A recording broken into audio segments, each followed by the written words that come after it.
في الكافيهات. انا جبت دلوقتي بطاطس وقطعتها مكعبات زي ما انتوا شايفين، وحطيت في الميه معلقه كركم كبيره عشان تبقى صفرة زي ما انتوا شايفين كده.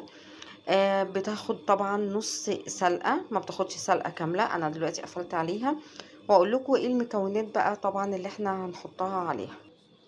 هنا انا عندي شبت وبقدونس وكزبره فرمتهم في الكبه، معلقتين فلفل حار اللي هي الدقه الحمراء، معلقه توم كبيره، زيت زيتون، يعتبر يعني نص كوبايه زيت زيتون. ما عندكش زيت زيتون نص كوبايه زيت عادي بتاع الطبيخ عادي، مفيش اي مشكله.